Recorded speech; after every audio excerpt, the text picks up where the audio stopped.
Bonjour Sophie Le Ménestrel. Bonjour Christelle. Nous voici à l'automne, au marché, et l'automne, c'est évidemment la saison des champignons. Lequel avez-vous choisi aujourd'hui ? Pour changer des cèpes et des girolles, j'ai choisi de vous parler du pied de mouton. Pourquoi le pied de mouton ? Parce qu'en fait, c'est un champignon très agréable en fricassé et que les gens ne connaissent pas forcément. On parle toujours du cèpe et des girolles, donc j'ai eu envie de vous parler d'un autre champignon. On l'appelle comme ça parce qu'il a un aspect bosselé et c'est un champignon sylvestre, un champignon de forêt donc, que vous allez trouver dans le Béarn sous le nom de broquichou et en Dordogne sous le nom de barbissou. Alors on les voit devant nous, là ils sont pas très gros, comment est-ce qu'on va les choisir ? Alors sa principale caractéristique qui va vous permettre d'identifier le pied de mouton, c'est en fait ce que vous allez trouver sous le chapeau.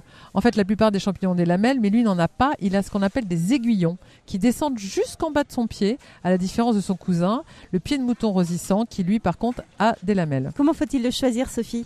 Il faut le choisir jeune, parce qu'en fait, si vous avez un pied de mouton qui est âgé, sa saveur sera amère, quelle que soit la mode de préparation que vous allez adopter. Alors ensuite, il faut le nettoyer avant de pouvoir le cuisiner ? Oui, comme un petit peu tous les champignons. Et là, le conseil est le même, ne pas les laisser tremper dans l'eau, parce que tous les champignons sont des éponges. Et s'ils se gorgent d'eau, ils vont les recracher à la cuisson. Ils vont cuire dans leur eau au lieu de se faire sauter à la poêle en persillade. En général, vous prenez un petit linge ou un pinceau spécial pour enlever toutes les petites impuretés qui ont pu se loger dans les aiguillons et vous enlevez le pied. Et ensuite, à la poêle ? Il réduit pas tellement à la cuisson, donc ça il faut le savoir contrairement à d'autres champignons. Il se cuisine comme la girole, avec un peu de beurre frais, du sel, du poivre et des fines herbes pour accompagner des viandes ou des poissons.